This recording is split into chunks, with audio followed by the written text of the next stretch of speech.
Ég elska að leika. Kannski einhvern vondakall eða eitthvað þannig. Eitthvað svona manneskju sem Já, ég væri til að leika manneskju allavega sem gerir kannski slæma hluti. Ég væri til í það. Já, það svolítið áhugavert svar. Einhver ástæða fyrir það? Ég hef bara eiginlega aldrei Bara fengið að spennandi? leika. Já, mér finnst það bara spennandi að setja mig í hugarheim þannig manneskju. Því ég held að ég kannski allt mitt líf hef alltaf reynt bara að breyta rétt og Já, þannig. einmitt. Þannig að það kannski svolítið spennandi að fá að reyna að setja sig í spor manneskju sem að mér dettur ekkert vont í hug, skilja. Nei, einmitt. Kannski eitthvað, þú veist, fyrir sig á kostnað annarra Einmitt. eitthvað svoleiðis, Eitthvað er villan. eitthvað mín. Já, það væri bara mjög áhugavert að reyna að skilja af hverju einhverju myndi gera eitthvað svoleiðis. Einmitt. Ég til dæmis get ekkert verið eitthvað að dæma þetta á því að draumur hlutverki mitt sem leikari hefur alltaf verið Mikki Refur. Í alvörunni? Já, bara frá ég var lítil, það var Nákvæmlega. uppáhaldsleikritið mitt, hann var alltaf uppáhaldskarakterinn minn, þannig að, já. Ég skil það mjög vel, Já. hann er alveg klárlega og hann er svona vondikall sem maður heldur einhvern veginn með. Já, og svo endanum verður hann góður, skilju, hann Já. Og maður skilur okkur hann er vondur, hann er refur. Já, þú veist, þetta er bara eðli Það er bara eðli, já, akkurat. Já, það er rétt að þannig er frábær karakter. Já, hann er svolítið flottur. Ef þú værir ekki leikari, hvað myndirðu vilja vera? Kannski sálfræðingur. Nú? Ég er rosa mikið alltaf að pæla í sálfræði. Alveg svo ég er að segja með að mér langi að vera vondikall. Það bara mér langar að skilja af hverju, narsissistar eru narsissistar. Einmitt. Og mér finnst mjög gaman reyna sálgreina. Ég náttúrulega kann það ekki. Nei, einmitt.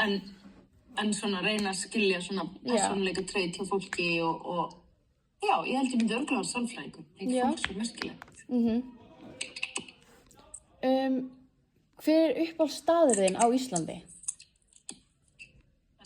Ég er ekki tilbúin fyrir þessu spurningu. Ég ekki vera að fara að tala samfélagsmiðla. Ég bara, Já, þetta er svona...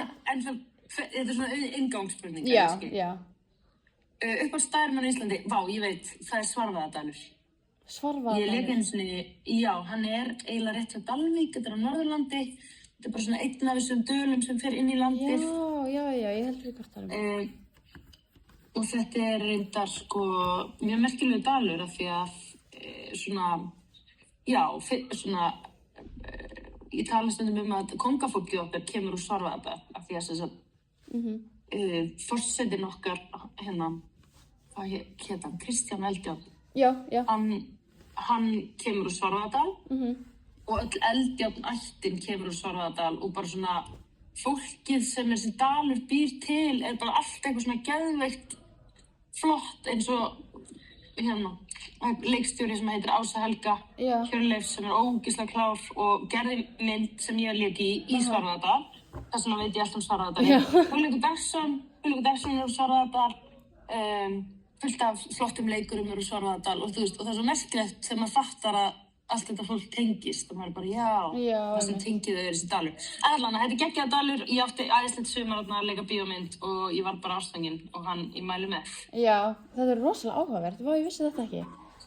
Þetta er mjög fyndið þegar maður sér bara, og svo heyrir maður þegar ég byrja að tala Svarfaðardal. Það er ótrúlegasta fólk sem er eitthvað, ég og nú ættir ekki að fangað og maður bara auðvitað. Já, það er eitthvað svona aðeins svona rauð, eða svona, þau eru bara eitthvað aðeins betri. Já. Já. Það er mjög fyndið, En nú langar við að spyrja, þegar þú býrð í Prag, hver er svona uppáhaldsstaðurinn í Prag? Eða Tékklandi? Það er hæð hérna sem heitir Petrín hæð, sem er svona eins og svona kannski stærsti almenningsgarðurinn í borginni. Og þetta er bara einmitt risastór hæð með fullt af trjám og á trjánum á vorin þá breytast þau, eru bara blóm á öllum trjánum, svona eins og kissuberatré, ógeðslega fallegt. Og svo á haustin þetta eru aðalega eplatré, á haustin þá eru epli út allt og maður getur bara hrist þau og bara eplin detta niður og mamma borða þau og það er að tína möndlur og það er að tína aprikósur og þetta er bara ótrúlegur staður. Já, og það er svo merkilegt. Já, þetta er geggjað sko. Og verandi Íslendingur líka þá, maður fattar ekki alveg að ávextir vaxa á trjánum. Nei, ég upplifði það. Bara þegar ég sá epli á tré þá var ég bara... Ándjóks. Má borða þetta? Þú veist, það var ótrúlegt fyrir mér. Því maður bara tekur þetta upp úr í krónunni eða einhvers staðar. Já, einmitt. Það er ekki einhver svona ávaxtatréð á Íslandi, allan ekki. Nei, og við erum svo átengið að það sé bara hægt. Einmitt. Þannig að það var geggjað. Við erum bara með svona berjatré og eitthvað svona, einhver svona runna. Berjarunna, já, við erum svo sem vön þeim og það er æði og berin, sko. En þessi sko stóru ávextir, það er einhvern veginn, já, það er bara eitthvað svo ruglað og svo ruglað að allir megi bara fá sér. Já, einmitt. Já, þetta er rosalega áhugavert. Mamma mín er nýbúin að fara til Prag og hún, sýndi mér rosalega, þetta er rosalega falleg borg og mér langar ógeðslega mikið að fara með henni. Hún kom með vinkonum mínum, þannig ég mátti ekki fara með. Ó, var það vinkonum þenn? Já. En gaman. Já. Hver er uppáhalds íslenska kvikmyndin? 101 Reykjavík. Hands down. Það er rosalega góð mynd. Eru margir að svara 101 Reykjavík eða? Nei, hvað sagði Óla aftur? Það var, ég man ekki hvað fyrsta myndin var, en það sagði líka Benjamin Dúfa. Já. Fólk er svolítið að segja Benjamin Dúfa, já. Já. Þú ert sko bara annað viðtal okkur, við erum bara búin að tala við Ólaf Gunnar. Já, ok. Og hann sagði Benjamin Dúfa. Benjamin Dúfa er náttúrulega æðisleg mynd. Ég sá hana einhvern veginn minna, ég veit ekki eftir. En 101 Reykjavík finnst mér svo æðisleg af því ég er 101 Reykjavík og ég hef alltaf búið þar og ég er svona, já, ég er svona einn af þeim sem að, einmitt, ef maður elst upp í 101 þá er maður bara svolítið fastur þar. Já, einmitt. Þannig ég þekki bara svona hvert einasta horn sem maður sést í myndinni og það finnst mér svo æði, ég þekki alla karakterana og svona, mér fannst eins og ég var að horfa sjálfa mig manni þegar ég sá myndina og mér fannst það geggjað. Já, einmitt.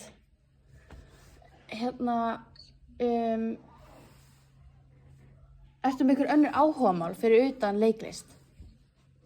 Já, ég er rappari líka og elska að rappa. Ég er þetta ekki búin að gera það lengi. Nei. Og bara tónlist yfir í höfuð, mér finnst mjög gaman að semja lög. Náttúrulega sálfræði. Já, ég elska svona murder mysteries. Ég líka, ándjóks. Og líka Er það ekki? Jú, og horfa svona true crime finnst mér líka mjög gaman. Elska það. En sérstaklega, það má ekki vera of ógeðslegt fyrir mér. Nei. Ég er búin að fatta það, ég fíla ekki, já, svona, mér finnst best að hafa bara svona Agatha Christie og maður sé kannski smá blóð en það er ekki eitthvað svona Nei, þegar það verða þú veist, skinna fólk svona alive, skilju, ég veit ekki hvað það heitir í íslensku. Þá er ég alveg bara, nei. Nei, mér finnst mjög skemmtilega að koma að staði hver er morðingi. Og sem reynda minnir mig á, ég líka og maðurinn minn, við elskum escape room. Við erum alltaf í escape roomum. Já, mér langar svo mikið prófa, það er svona escape room svona í Reykjavík. Ekki farið það, það er ekki nóg gott. Það er ekki gott. En ef þú kemur til Prag, þá skal ég persónulega mæla með nokkrum. Ok, ég veit að það leiðir, ekki farið það. Nei, bara... Þau eru ekki nógu góð þannig í Reykjavík. Það er enda eitt nýtt að opna sem gæti verið gott. En þannig að Reykjavík Escape, það... Þú veist, ég er svo hrædd að fólk færi þá og er eitthvað, ok, þetta er bara svona. Þetta er nefnilega ekki svona. Þetta er svo miklu skemmtilegur en það. Ok, var þetta bara svona óslega boring eitthvað? Já, sum voru alltaf í lagi, en... Já, bara þrautirnar voru ekki nógu góða. Þú veist, escape roomin sem ég er að fara í er eitthvað svona... Þú syngur eitthvað lag og það opnast... Þú veist, veggurinn opnast. Á meðan í Íslandi, það er bara með einhver svona hjólalása að leysa þannig. Þú veist, það er bara ekki, þetta er bara ekki að sama, sko. Nei, mitt. Ég er náttúrulega, mér langar óslega mikið að prófa escape room, en ég hef aldrei farið. Mér langar alltaf að fara að reyna að finna tíma til þess að fara, þú veist, við og Guri með og hinnar vinkonur okkar í escape room. Og ég vissi bara þessi hann að Reykjavík escape. Þannig að við förum bara stelpur fyrir Prag. Nákvæmlega. Og ef þið komist ekki í stefnuferð, þá getið þið prófað þetta nýja. Það er örugglega, Það örugglega bara mjög fínt. Já. Það eitthvað nýtt sem ég man ekki hvað heitir. Nei. Hvað gerirðu þegar þú ert ekki að leika? Sorry, í lagi sé að borða? Já, það ekkert mál. Nei, bara ekkert mál, sko. Herri, hvað gerir ég þegar ég er ekki að leika? Já, hvað svona... Ég rosa mikið bara núna búin að vera að einbeita mér að því að vera góð mamma og vera dugleg að vera með syni mínum og manninu mínum. Að því við búum í Prag þá hef ég svo mikið tíma nefnilega til að gera það. Sem svo gaman. Þannig að já, ég svona rosa mikið bara svona slaka á og njóta og vera með fólkinu mínu. Já, og þar á undan átti ég 1000 áhugamál, sko. Já. Ég var í spuna og ég var að rappa og ég var í hljómsveit og svona, já, en... Bara svolítið svona fjölskyldulíf bara. Já, svona senstu 2 ár þá var ég svona búin að vera meira bara svona einbeita mér að því, já. Og fara í escape room, auðvitað, og fara í mörgum mysteries. Auðvitað. Af hverju ákvaðst að vera leikari?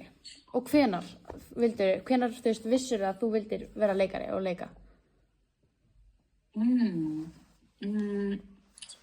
Ég held bara að ég hefði alltaf vitað það, sko.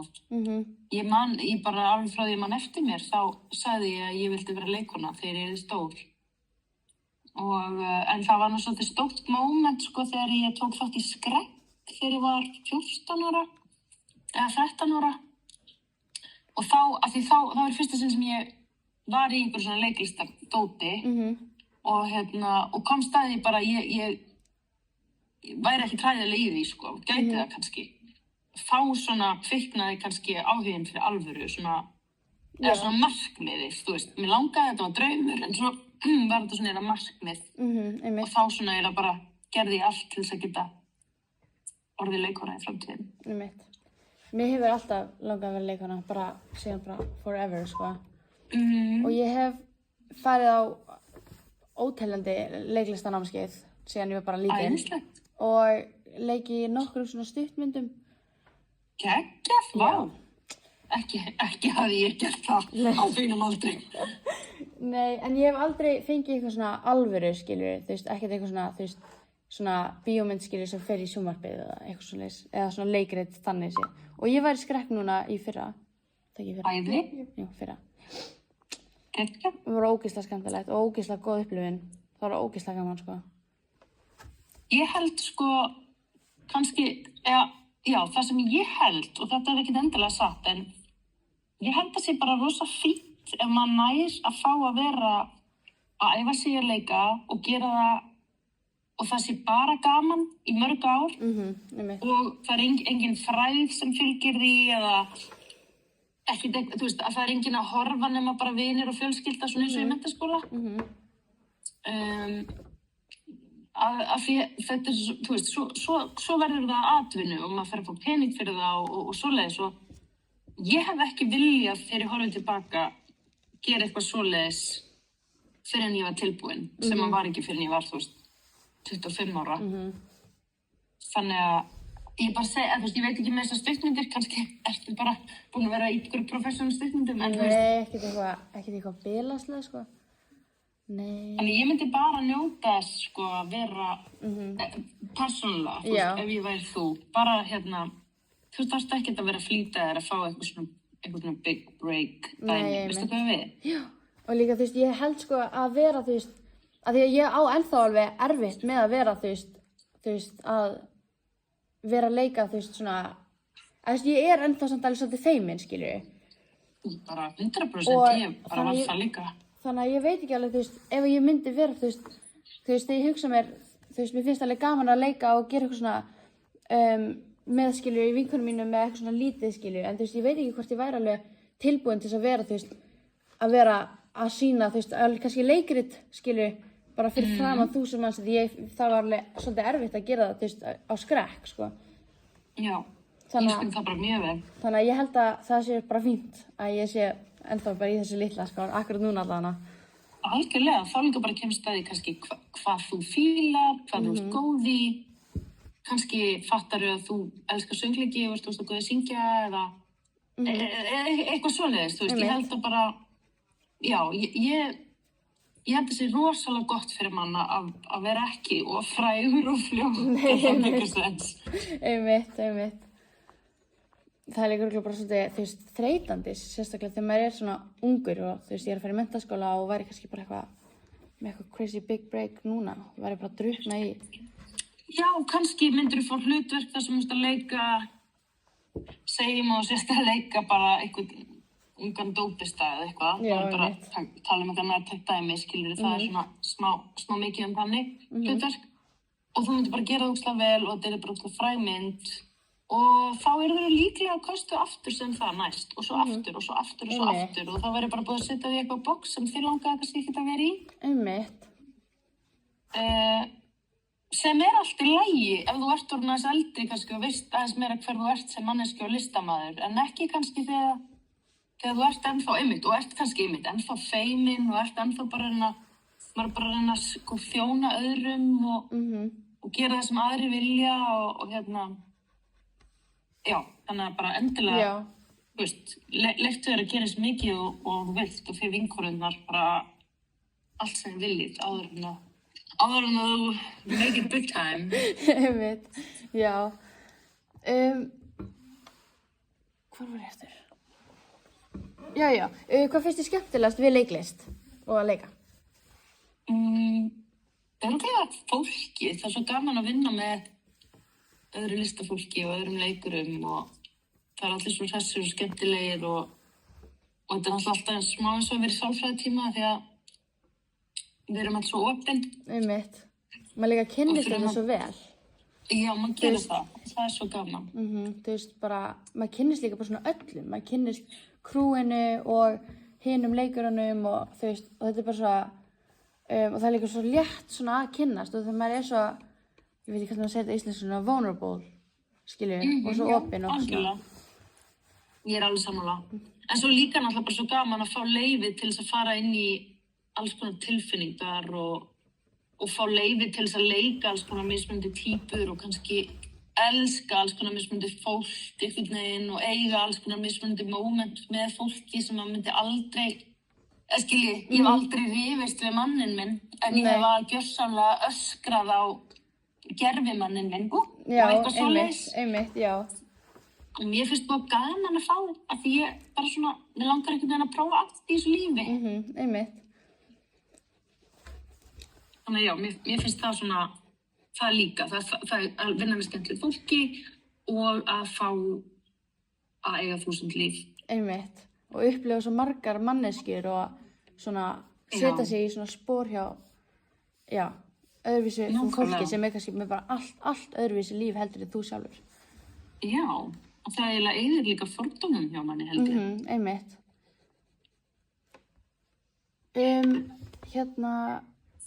Hvað er uppáhalds hlutverkið þitt sem þú hefur leikið? Svona uppáhalds karakterinn þinn? Það var góð spurning.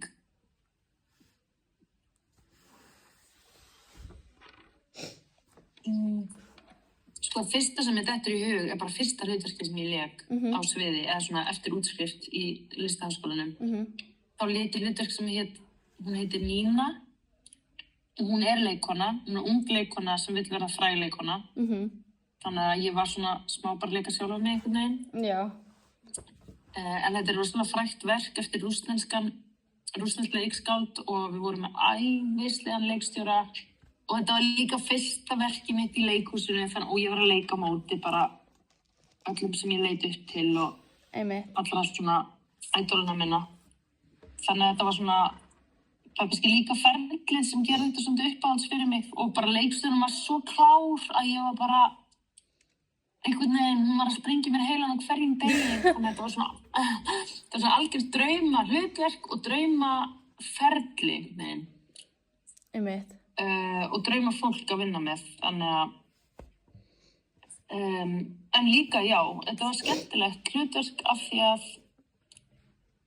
þetta var svona, hún var einmitt ung stelpa sem að svona, hún var alls ekki, þú veist, hvernig ég útskýra þetta, vitið hvað status er? Já. Já, bara svona, hún var svona kannski lægsta status, en lék svona gegn því, þannig að hún svona, hún lét einhvern veginn allt yfir sig ganga en var sterkari fyrir vikið. Ok, þetta svolítið flókið. Ég get ekki eins og útskýrt að sjá. En basically bara, hún kom mér á óvart af því að hún var, ekki veikburða eins og maður kannski hélt hún væri. Og sem að kannski verandi ung leikona, þá leikum maður oft hlutverk þar sem að, maður lendir í einhverju ofbeldi eða er eitthvað svona veikburða og fórnarlamb og hún var það ekki og það var rosalega gaman. Ég skil þig. Hvernig gerir þið tilbúna fyrir nýtt hlutverk? Ef ég bara vissi það. Það er bara alltaf eitthvað mismunandi. Ég veit aldrei hvað ég er að gera finnst mér. Eins og til dæmis, kannski við getum talað hvernig þú gerir tilbúna fyrir karakterinn í nýju myndinni Röskun. Hvað gerði ég? Já,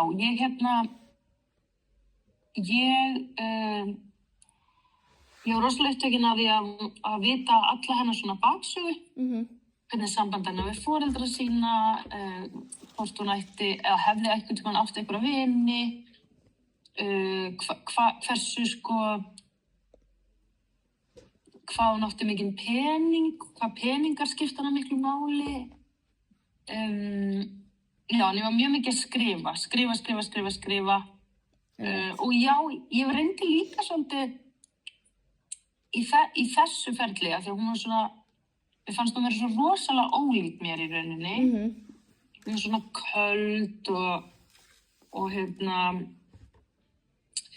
já, köld og svona, svolítið svona, hvernig ég útskýra það? Já, bara svona flöt einhvern veginn. Þannig ég var líka rosalega mikið að vinna með svona, það heitir Chekhov-tækni. En er bara svona, þú veist, ég var bara svona að vinna með svona líkamann. Svona ég var að vinna með,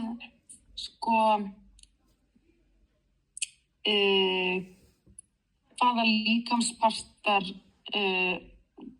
stjórnenni og ég var með eitthvað svona rútínu sem ég gerði alltaf fyrir töku og ég man ekki lengur hvað var. Ég held að það hafi verið eitthvað svona, það var eitthvað svona, ég ímyndaði mér að hausinn á mér og allir líkaminn væru svona síga, en augun gátu komið upp. Þannig að ég er einhvern veginn alltaf svolítið svona, smá svona hokin, en svona horfa svona einhvern veginn. Svolítið eins og einhver svona dýr. En ég man ég gerði það fyrir hana, en það er ekki eitthvað sem ég geri alltaf. Nei. Ég held, já, maður bara svona leitar þannig að það er eitthvað sem er eitthvað, ég tengi þetta geti verið þessi karakter. Og kannski svona skrifa niður bara svona spurningar sem dettur í hug fyrir manneskina. Svona til þess að Óli sagði, þú veist, að hann skrifa bara allar svona spurningar sem hann dettur í hug sem hann skilur til þess að þekkja karakterinn betur, sem hann svona býr til eða eitthvað svoleiðis. Já, stundum skrifaði ég spurningu sem var eitthvað svona, ég þarf að taka ákvörðun þetta, en stundum var ég líka bara skrifa einhverja minningu frá henni sem bara kom upp, sem var eitthvað sem maður sér aldrei og fattar aldrei þegar maður horfir á myndina, en bara eitthvað sem ég hafði hjá mér til þess að reyna að styrkja hana. Einmitt. Núna ég með rannsóknarspurninguna, númer 1 allavega. Ok. Hvernig að vera frægur leikari á Íslandi í dag? Eða, þú veist, það eitthvað öðruvísi fyrir leikara núna út af samfélagsmiðlum og þessar pressu að vera alltaf beinu sambandi við fylgjendur sína? Ég held að það sé allt öðruvísi. Ég náttúrulega veit ekki hvernig það var, en ég hef bara heyrt aðrar leikara að tala um það. Í gamla daga, það var bara ein sjónvarpsstöð sem var RÚV. Og ef að þú fórst í viðtal af RÚV, þá var það alveg bara huge að fara í viðtal og bara allir fjölskyldumanns var að hlusta og eitthvað svona. Og núna að fara í viðtal og RÚV bara eins og setja story á Instagram. Það bara alveg að margir sem sjá það. Einmitt. Og maður getur aldrei verið viss að allir sjái og þess vegna þarf maður að fara í 1000 viðtöl en ekki bara 1. Í vonum að einhvern veginn fleiri heyri það og maður þarf að auglýsa á samfélagsmiðlum og maður þarf að auglýsa alls staðar. Og ég meina eins og þegar 101 Reykjavík kom út, þú veist, þá komu bara út kannski 1 bíómynd á ári og allir fór í bíó. Allir sáu það. Þannig að Hilmir Snær var bara, þú veist, þessin Hilmir Snær. Ok, hann er það líka æðislegur leikari, en hann er líka svona frægur bara vegna þess að þá var bara, þú veist, það hægt að vera stjarna. Sem þannig sé ekki alveg hægt lengur. Þú getur verið stjarna hjá ákveðnum markhópi, en nei, einmitt. Það er fullt af fólki sem veit hver Aron Móla er, af því að hann er áhrifavaldur, en hann er líka fullt af fólki sem veit örugglega ekkert hver hann er. Fólk á öllu heimilinu. Einmitt. Þannig að, já, þetta svona, þú getur aldrei náð til allra lengur. Nei, einmitt. Og þú farir líka minna privacy. Þannig að þú getur aldrei verið vissum einmitt að vera, sko, þótt að ekki allir þekki þig, þá getur alltaf einhver þekkt þig. Einmitt. Ef þú ert einhvern veginn að gera eitthvað asnalegt eða, þú veist, tala við vinkonu þínar hátt á veitingastað eitthvað persónulegt. Einmitt, já. Þannig að, já, ég held að þetta sé allt öðruvísi og ég held bara þetta hlýtur að vera erfiðara núna. En líka léttara einhverju leyti til af því að núna í gamla daga þá voru náttúrulega bara svona ákveðnir aðilar sem að réðu hver fékk að vera stjarna. Einmitt. Til dæmis, þá var bara þjóðleikhússtjóri hérna fyrir svona 20 árum sem ákvað bara, ég ætla að gera þessa 3 menn að stjörnum og þessa konu og hann bara handvaldi, það var bara enginn annar sem komst að. Þá voru Hilmir Snær, Baltasar Kormákur og Ingvari. Einmitt. Þeir eru ennþá huge í dag og aftur auðvitað allir hæfileikaríkir og eiga það 100% skilið, en bara svona, kannski var einhver leikari í þá tíð sem var bara eitthvað svona ógeðslega fyndinn og goofy, en þjóðleikhússtjórinn var bara ekki að fíla það. En í dag, þá hefði hann getað látið, þú veist, byggt sitt eigið plattform bara sjálfur og náð til fólk sem að fíla þetta. Einmitt. Þannig að það er líka kannski frábært, að kannski, þú veist, hver og einn getur fundið sinn markhóp. Einmitt. Þetta make a sense. Já. Og svo er hérna, hvernig er það eiginlega fyrir þig sem fræga leikara að búa á svona litlu landi eins og Íslandi, þar sem allir vita hver þú ert og það er ekkert smá erfitt að eiga svona einkalíf, svona private? Já, einmitt. Ég hef aldrei kippt mér alveg upp við það, því mér líður eins og á Íslandi þá hvort sem þú ert eitthvað frægur eða ekki, þá þekki allir hvort þið er. Þannig að maður var kannski aldrei alveg með eitthvað privacy. Þannig, en ég fann það þegar ég flutti hingað út, sko, hvað það er náttúrulega bara allt annað.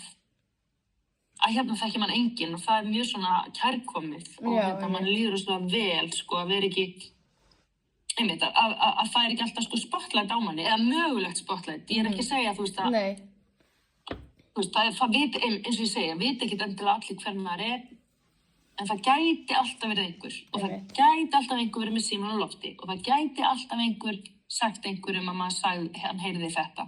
Einmitt. Þannig að einhvern veginn, já, en ég upplifi eiginlega engan mun á sjálfri mér núna og fyrir kannski 10 árum, sko. Nema ég fæst kannski aðeins fleiri svona lúk sem eru svona, fólk svona heldur að þekki mig einhvers staðar frá. Þú veist, ef ég er í ræktinni þá heldur, þú veist, þegar við erum líka alltaf lendið í Íslendingar að við vitum að við eigum að þekki einhvern. Þannig að fólk svona horfir að, já, en veit þá kannski ekki að, einmitt, það sá mig kannski bara röskun eða eitthvað svona. Já, einmitt. Þannig að aðeins fleiri sem segja hæ við mig og ég segi bara hæ tilbaka því að kannski líka þekkist við, maður veit ekki. Nei, ég veit. En já, ég svona, já, mér finnst svona ekkert, ég veit ekki alveg hvað það þýðir að vera frægur á Íslandi. Ég held bara, einmitt, það er kannski aðeins fleiri sem þekkja mann en. Nei, já. Og líka, þú veist, á Íslandi... En það eiginlega allir frægir. Já. Og þú veist, á Íslandi ekki svona mikið svona paparazzi, skilur við. Þú veist, þú ert, þú veist, eins og Ólafur-Darri. Þú veist, það ekkert, þú veist, það ekkert, fólk ekkert endilega, þú veist, að hlaupa upp að hann, skilur við. Og vera bara, hæ, hvað segir þér, maður fyrir minna, skilur við. Fólk bara svona, þú veist, lætur hann alveg friði, skilur við. Eins og ef þú værir í Ameríku, skilur við, þá væri bara allir bara ofan í þér. Með paparazzi bara myndavélina bara endalaust. Nákvæmlega, við erum mjög heppin með það. Íslendingar eru meira svona chill með þetta, skilur við. Þú veist, þetta bara, þú veist, já. Maður ekkert eitthvað svona bilaðslega bara, oh my god, skilur við, þegar maður, eða þú veist, maður svona inn í sér og maður fer ekkert endilega að trufla hann, skilur við. Nei, ég alveg sammála. Ég held að við séum mjög, við erum aðeins svo svona, við erum með aðeins svo mikið stolt til þess að vera, held ég, ofan í fólki, sem rosa gott bara.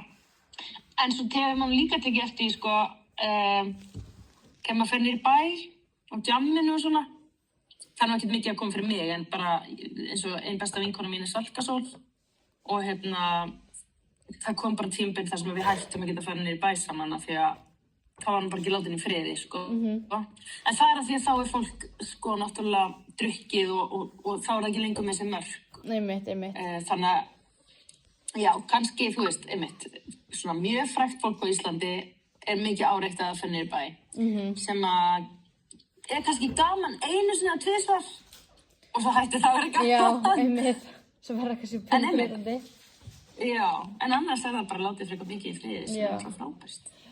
Og Sturlu starf, við erum ekki að fara að tala við Sölkusál, bara eiginlega beint eftir þér. Í alvörunni? Já.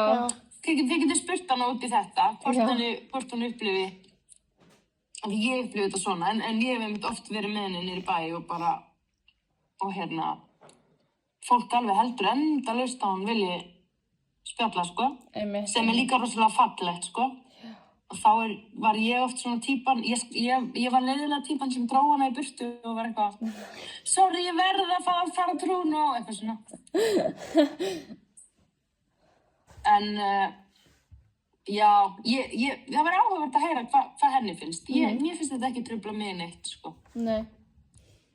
En ég kannski ekki á sama kaliberi. Nei, ég veit. Maður náttúrulega allir með svona öðruvísi skoðanir og uppleganir og svona. Og bara, já. Já, allir spurningar búnar, viltu? Nei, ég hef engar fleiri spurningar. Nei. Hef ég eitthvað meira að segja? Eitthvað sem rosalega mikil viska í? Já, einhver lokaorð. Hvað ætla ég að segja? Ég var að hugsa, sko, nefnilega áður en að við fórum á fundinn, bara svona hvort það væri eitthvað svona með mig og með samfélagsmiðla og ég upplifi, sko, að vera opinber persóna á samfélagsmiðlum getur stundum verið tricky að því leytinu til að mann langar ofta að posta einhverju persónulegu, eins og bara barninu mínu eða eitthvað þannig, en svo finnst mér það óþægilegt og en svo vil ég heldur ekki posta bara einhverjum svona professional myndum og því að þá finnst mér að vera eitthvað svo kalt og einmitt, þetta nú bara litla Ísland og eitthvað svona hvað maður þykjast vera eða eitthvað þannig. Ég held að svona þessi balansi sé nú erfiður hjá fólki. Af því í Bandaríkjunum það bara ekkert, þú veist, þú postar ekki mynd af barninu þínu, skiljið, eða frægur, það er bara ekki séns. En á Íslandi þá er þetta meira, já, við erum svona, þú veist, það kemur held í tími í lífi hvers og eins þar sem maður þarf svolítið að ákveða hvað samfélagsmiðlarnir þeirra eru. Eru þeir persónulegir eða eru þeir það ekki? Og sömuleiðis var ég að hugsa baksviðs í leikhúsi. Já. Af því að fyrir sko 10 árum þá var ég svona með yngra fólkinu í leikhúsinu og ég var alveg rosa mikið svona taka stories og eitthvað svona dæmi og nokkra aðra stelpur sem var svona Birnarún til dæmis sem er mikill áhrifavaldur í dag og þá var það sko það var ekki mjög vel tekið af því fólk var ekki vant í leikhúsinu og þú veist, ég lenti alveg í því að það var þú veist leikkona eldri sem var bara svona, heyrðu, bara svona, vil ég bara passa að ég sé ekki inn á eða þú veist það þarf að biðja leyfi og allt þetta sem ég vissi ekki þá og finnst bara sjálfsagt í dag. En svo tek ég eftir þróuninni núna. Þú veist, núna þegar ég er baksins í leikhúsinu, það er bara endalaust verið að búa til content og allir vita og allir er að taka þátt. Og núna reyndar senstu 2 ára er alltaf bara búin að vera hér og horfa á þetta utanfrá. Og bara, ég sé bara endalaust content eins og frá Þjóðleikhúsinu. Sem ég finnst bara frábært, en ég hugsa líka þessa eldri leikkonu sem talaði við mig, skilji, og bara fannst þetta óþægilegt. Ég hugsaði, já, ég hef bara aldrei upplifað að vera í leikhúsi og þú þarft aldrei að hafa áhyggjur af því að einhver komi með kameru á meðan þú ert í sminki, skilji. Og ég hugsa, þú veist, baksviðið er gríðarstaður. Eða svona, maður er á sviðinu að performera og svo fer maður baksins að performera. Og ég er ekki að segja þessi gott eða slæmt, ég er bara að hugsa upp átt og þetta er bara svona, ég ætla bara svona að leggja þetta upp til ykkar, bara svona, hvað finnst ykkur, hvað ætla öðrum finnist? Finnst þetta áhugavert að pæla í þessu?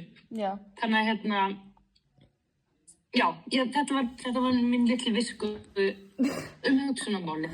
Já, maður fær einhvern veginn svona, kannski þú veist, hérna núna, þú veist, þegar eru alltaf verið svona performera, þú veist, á sviðinu og svo fer maður baksins og þá þarf maður að vera að performa fyrir, skilju, myndavélina, skilju, allir að taka content og svona. Og maður einhvern veginn fær aldrei svona að anda eða svona vera bara svona, skilju, maður þarf einhvern veginn alltaf að vera svona, þú veist, í myndavél eða á sviðinu, skilju, þegar maður er í leikhúsi. Þú veist, það er upplifunin, en sko, persónulega, þá finnst mér það bara æði. Persónulega þá er maður hvort þið er einhvern veginn í svona performance orku, maður hvort þið er kemur baksins og er bara við alla vini sína. Þannig að þú veist, en ég samt spyr mér bara kannski með tímanum, þú veist, eftir 2 ár, eftir 3 ár, eftir 4 ár af konstantli þessu, þá kannski kemur tímabil og fólk mun ekki kannski átta sig á því einu sinni, af því að þekkir ekkert annar. En þú veist, þar sem það þarf að fá að anda einhvers staðar og er það bara einhverjum kústaskáp. Kannski í framtíðinni verðum við með símalaus rými á baksviðinu, þú veist, þess að fólk getur bara verið alveg. Ég veit það ekki. Það er áhugavert í pæli þessu. Já, góð pæling og svona umhugsunarefni. Ég hef aldrei svona, einhvern veginn svona pælt í þessu, skilji.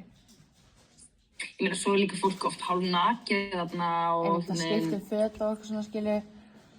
Já, þannig að svona... Já, en kannski núna þegar ég hugsa út í að, þú veist, ég og Birna og við svona ungu leikararnir, það voru engar reglur, við vorum bara alltaf með síman einhvern veginn. En núna held ég eins og Þjóðleikhúsið, þú veist, það er augljóslega að það er einhverjar manneskjur sem eru sko sem eru bara þjóðleikhúsmiðlarnir, sko. Já, einmitt. Þannig að þær eru væntanlega með einhverjar reglur og reglugerðir og alls konar. Þannig að það er örugglega kannski bara betur að halda utan um þetta í dag. Einmitt, já. En þetta er áhugavert. Já, mjög. Já, varstu með eitthvað sem að segja? Nei, held ekki. Heyrðu, æði, takk fyrir þetta. Bara takk yndislega fyrir að taka tímann til að tala við okkur. Það er bara ógeðslega gaman, gangi ykkur vel. Mér finnst þetta bara frábært umræðuefni og ég gæti talað örugglega miklu meira um þetta. Það er bara, gangi ykkur vel. Takk fyrir. Já. Æði, takk fyrir. Við heilsa Söpgu. Já, við skilum því.